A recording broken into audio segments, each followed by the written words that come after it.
Hi team. In this video, I'm going to show you 3 more things that you have asked for in the course of designing your games. Each one is coming from the dashboard. If you have your own questions for things you'd like to know how to do, throw them into the class project dashboard or email me and I will do my best to hopefully answer your question. The first one is a variation on something that I was asked in the last video. And that is, can you make it so that you not only spawn a bunch of items in a specific location of the screen, but you also give them speeds so that they fly all over the place. And I've done that just in almost the exact same way. I've done that right here by creating random velocities in the same way that I created random positions. And I'm just adding those to the physics body. If I comment this out, you can see that all my items are just spawned in this region. Every time I run, it's in a slightly different location. And by using the same technique to give random velocities, those things are now going to fly around the screen. So pretty fun. And if you combine this with what I had this do in the last episode, I can now click and try to collect all of the circles.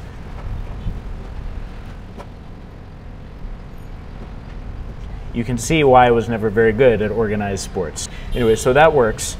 There's another reason why I included this, and this actually goes to another request from a student, which was, how do you make it so that you switch from one scene to another within the game?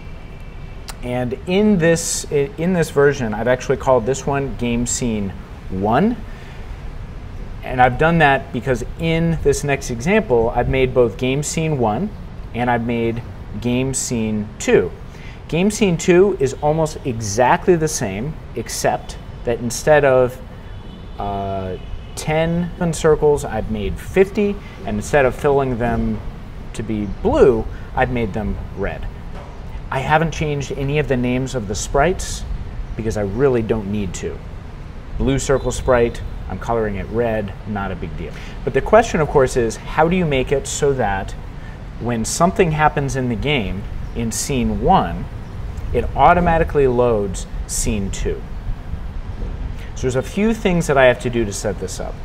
So I've set up Game Scene 1, I've set up Game Scene 2, and at the bottom, I've made Scene 1, I've created my scene. Scene 1 is an instance of Game Scene 1. I create Scene 2, which is an instance of Game Scene 2. I scale them both so they are the same. And then I am presenting Scene 1 because that is the one that I want to show first. Now, what happens inside Scene 1 is I'm using my didFinishUpdate function because what I want to do is check the current score, and if the current score is 10, I want to then do a transition to Scene 2.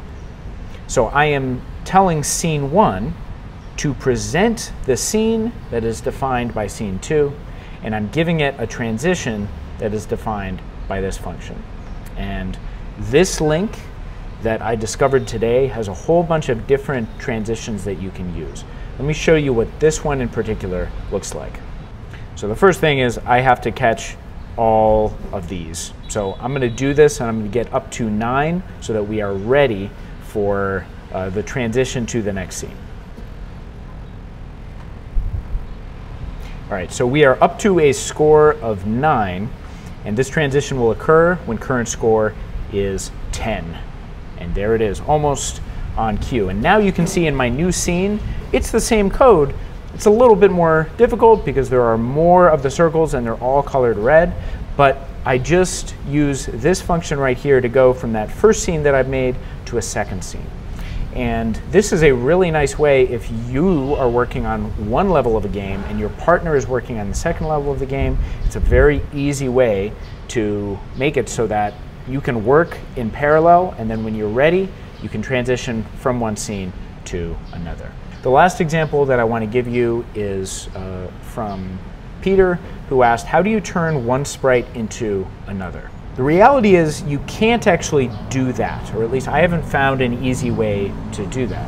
What you do instead is when you want sprite A to turn into sprite B, What you actually do is you create sprite B in the location of sprite A, but you don't add it to the scene yet.